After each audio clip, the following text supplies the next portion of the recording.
Hello students, I hope आप सभी बहुत ही अच्छे होंगे। आज के इस वीडियो में हम क्लास 7 हिस्ट्री चैप्टर 2 को कवर करने जा रहे हैं। ये वीडियो ना केवल स्टूडेंट्स बल्कि गवर्नमेंट एग्जामिनेशन की प्रिपरेशन कर रहे कैंडिडेट्स के लिए भी काफ़ी हेल्पफुल होने वाला है।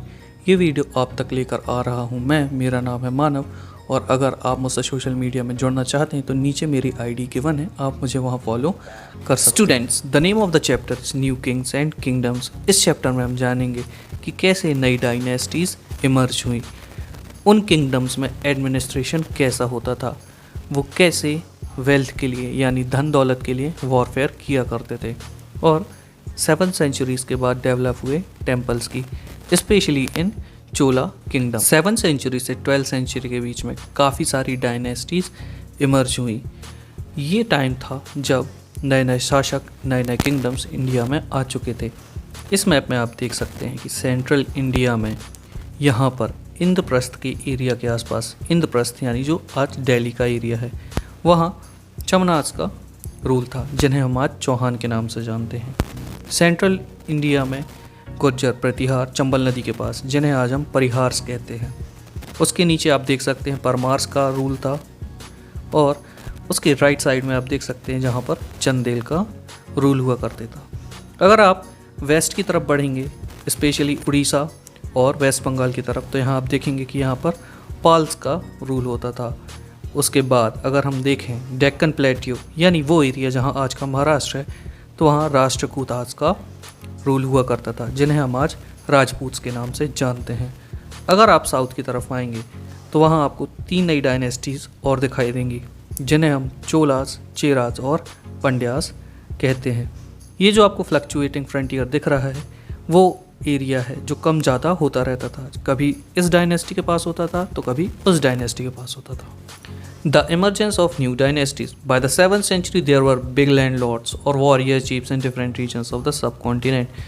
7th century के आसपास स्टूडेंट्स बहुत बड़े बड़े लैंड लॉर्ड्स आ चुके थे, वॉरियर चीफ्स आ चुके थे। वॉरियर चीफ्स मतलब जिनके पास एक सेना होती थी और उनका जो हेड होता था वो वॉरियर चीफ कहलाता था।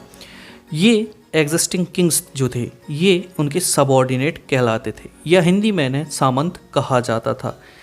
इनसे ये एक्सपेक्टेशन रखी जाती थी किंग्स के द्वारा कि वो इनके लिए गिफ्ट्स लेकर आएंगे, उन्हें उनके कोर्ट में प्रेजेंट रहेंगे और उन्हें मिलिट्री सपोर्ट भी प्रोवाइड करेंगे।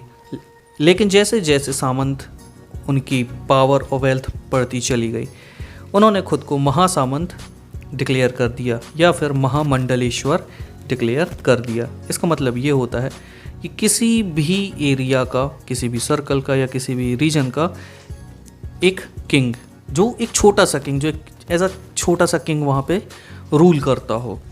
कई बार ये एजर्ट कर देते थे इंडिपेंडेंस। इसका मतलब ये है कि कई बार जब उनकी पावर स्ट्रेंथ बढ़ जाती थी तो वो खुद को किंग से इंडिपेंडेंट बता देते थे। वो ये दिखा देते थे, ये ऐसा कहते थे कि वो उस किंग से अलग है।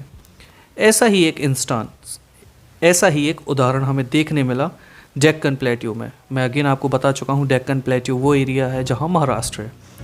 यहाँ पर जो राष्ट्रकूटास हैं, इन्होंने खुद को अलग कर लिया था। किससे अलग किया था? एक्चुअली ये सबऑर्डिनेट थे चालुक्यास के मिड 18th सेंचुरी के आसपास, लेकिन इन्होंने एक रिचुअल परफॉर्म किया, हिरण्यगर्भ। इसके थ्रू उन्होंने खुद को उनसे अलग डिक्लेयर कर दिया। इस रिचुअल को परफॉर्म किया जाता है ब्राह्मण्स के द्वारा, और इस रिचुअल से वो लोग खुद को ये कह सकते थे कि अब वो भी क्षत्रिय हैं, इवन दो वो पैदाइशी मतलब बर्थ से क्षत्रिय नहीं थे। ऐसे ही कुछ और केसेस देखने हमें मिले कादम्ब, मयूर शर्मन और गुर्जर प्रतिहार्स का। मतलब ये काफ़ी वेल्दी हुआ करते थे। इन्होंने ये ओरिजिनली ब्राह्मण्स थे, लेकिन इन्होंने बाद में क्षत्रियत्व को अपना लिया। बाद में ये क्षत्रिय बन गए और काफ़ी सक्सेसफुल रहे ये बाद में कर्नाटका और राजस्थान में अपना किंगडम इस्टेब्लिश करने में।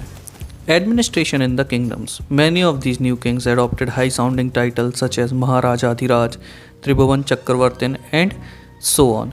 स्टूडेंट्स, जो उस वक्त राजा होते थे, वो अपना इन्फ्लुएंस शो करने के लिए, अपना वजन दिखाने के लिए टाइटल्स को अडॉप्ट किया करते थे।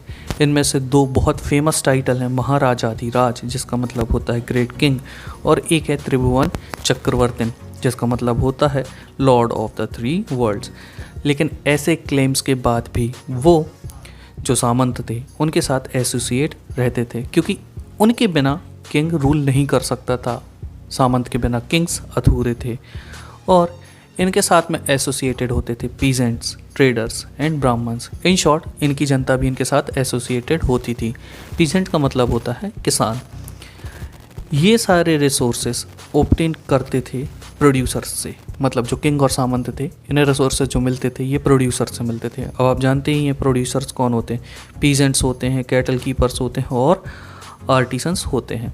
कई बार इन्हें परसुएट किया जाता था, मतलब टैक्स देने के लिए या हम यूँ कहें कि रिसोर्स देने के लिए परसुएट किया जाता था, मनाया जाता था, या वो जब मना करते थे तो उनसे फोर्सफुली भी ये कलेक्ट कर लिया जाता था। कई बार कुछ किसान किसी और की ज़मीन पर जो खेती करते थे उसके लिए भी इसे एज अ रेंट ले लिया जाता था। ये जो सारे रिसोर्सेज हैं ये यूज़ होते थे किंग्स के इस्टेब्लिशमेंट में। अब किंग का इस्टेब्लिशमेंट, इसका मतलब क्या है, जो राजाओं के इस्टेब्लिशमेंट है उसमें क्या होता है, आज भी अगर राजाओं को जाना जाता है तो या तो उनके फोर्ट्स से जाना जाता है, मतलब किला जो होते हैं उससे जाना जाता है, या मंदिरों से जाना जाता है। कई बार इसी रिसोर्सेज को यूज़ किया जाता था वॉर्स में, और ये कई बार फ़ायदेमंद भी साबित होता था, क्योंकि इस लूट में उन्हें काफ़ी सारी वेल्थ मिलती थी, लैंड मिल जाती थी और नए ट्रेड रूट्स का एक्सेस भी मिल जाता था। The functionaries for collecting revenue were generally recruited from influential family. अब ये जो टैक्स कलेक्शन का, रेवेन्यू कलेक्शन का काम है ये किसे दिया जाता था, ऐसे लोगों को दिया जाता था जिनकी फैमिलीज़ काफ़ी इन्फ्लुएंशियल होती थी। और ये पोजीशन कई बार हेरिडिटरी भी होती थी, मतलब बेटे से दूसरे बेटे को, फिर उससे ऐसा करके चलती जाती थी। ये कई बार आर्मीज़ को भी दे दिया जाता था, या फिर उन रिलेटिव्स को भी दे दिया जाता था जो काफ़ी क्लोज होते थे किंग के। हम आज की दुनिया में भी अभी भी ये देख सकते हैं कि काफ़ी पॉलिटिक्स में ऐसा होता है कि जो अच्छा पॉलिटिशियन होता है उसके बेटे को ये पोजीशन मिल जाती है, या उनके जो रिलेटिव्स होते हैं उनको भी काफ़ी इन्फ्लुएंस मिलता है। सुना ही होगा वो फेमस डायलॉग, चाचा विधायक हैं हमारे वाला। ये अभी से नहीं, ये पहले से चला आ रहा है। 400 taxes. The inscription of the Cholas who ruled in Tamil Nadu refer to more than 400 term for different kind of taxes. First of all inscription. Inscription एक लिखावट होती है जो कि या तो मेटल्स पे होती है या किसी भी तरीके के रॉक्स पर होती है। ये इसलिए की जाती है क्योंकि मैनस्क्रिप्ट्स या यूँ कहें लिखी हुई चीज़ें जल्दी ख़राब हो जाती हैं, लेकिन पत्थर या मेटल पे हम कुछ लिख दें तो वो जल्दी ख़राब नहीं होता है।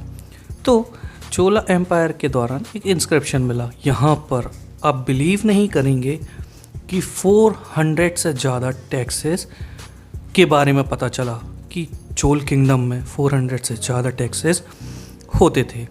The most frequently mention taxes vetti taken not in cash but in the form of forced labour. इसमें से सबसे ज़्यादा जो टैक्स मेंशन है वो है वेटी।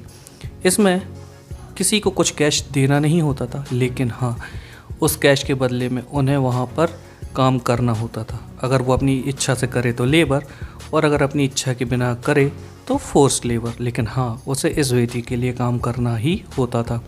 इसका बहुत ही एक अच्छा एग्जांपल है कटप्पा। आपने देखा होगा बाहुबली मूवी में कटप्पा को, वो भी एक काइंड ऑफ वेटी टैक्स ही था जहाँ उसको वहाँ पर एज अ लेबर वर्क करना पड़ता था। फिर उसके बाद है मेंशन कदमई और लैंड रेवेन्यू। ये वो टैक्स है जो लैंड रेवेन्यू के नाम से जाना जाता था। इसमें जो लोग उस लैंड को यूज़ करते थे उसका टैक्स उन्हें चुकाना होता था। अब आपको सुनकर हंसी आएगी, कुछ ऐसे टैक्सेस भी होते थे जो बहुत ही फ़नी हैं, जैसे घर बनाने का टैक्स। ये तो आज भी हम देते हैं रजिस्ट्री के नाम पर, लेकिन पाम ट्रीज़ में चढ़ने के लिए जो लैडर्स यूज़ होते थे उस पर भी टैक्स लगाया जा सकता था। लगाया जा सकता था नहीं, बल्कि लगाया जाता था। फैमिली प्रॉपर्टीज़ का अगर किसी को सक्सेशन होता था, मतलब किसी बाप की प्रॉपर्टी अगर किसी बेटे को मिल रही है तो उस पर भी सेस लगाया जा सकता था या लगाया जाता था। अब इनमें से कुछ टैक्स हैं जो आज भी एग्जिस्ट करते हैं, जैसे कदमई, लैंड रेवेन्यू। आज भी हम अपना प्रॉपर्टी टैक्स गवर्नमेंट को देते हैं। और इनमें से एक और है थैचिंग द हाउस। जब हम घर बनवा रहे होते हैं तो उस वक्त हमें उसकी रजिस्ट्री करानी होती है, या जब हम प्लॉट खरीद रहे होते हैं तब हमें उसकी रजिस्ट्री करानी होती है। तो ये था 400 taxes. Prashastis and land grants. Prashastis contain details that may not be literally true, but they tell us how rulers wanted to depict themselves. Student, prashastis हमेशा सही नहीं होती थी। वो इसलिए सही नहीं होती थी क्योंकि जो किंग्स होते थे वो हमेशा इसमें प्रेज़ किए जाते थे। इनकी वेलेंसी, इनकी विक्टोरियस अचीवमेंट, इनकी जो वॉरियर्स स्किल्स हैं, ये बढ़ा चढ़ा कर इसमें शो किया जाता था। क्यों किया जाता था? क्योंकि ये ब्राह्मण्स के द्वारा बनाए जाते थे। ये वही ब्राह्मण्स हैं जो किंग्स को उनके साथ एडमिनिस्ट्रेशन में हेल्प करते थे।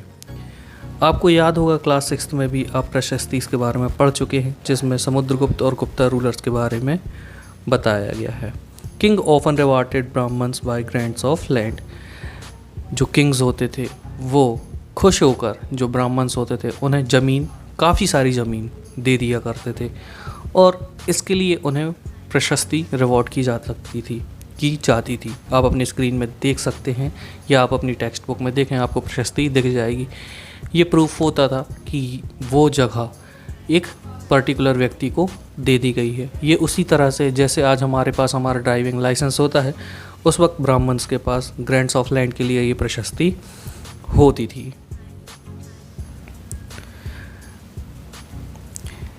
लेकिन ये हमेशा नहीं होता था, इसमें एक एक्सेप्शन था।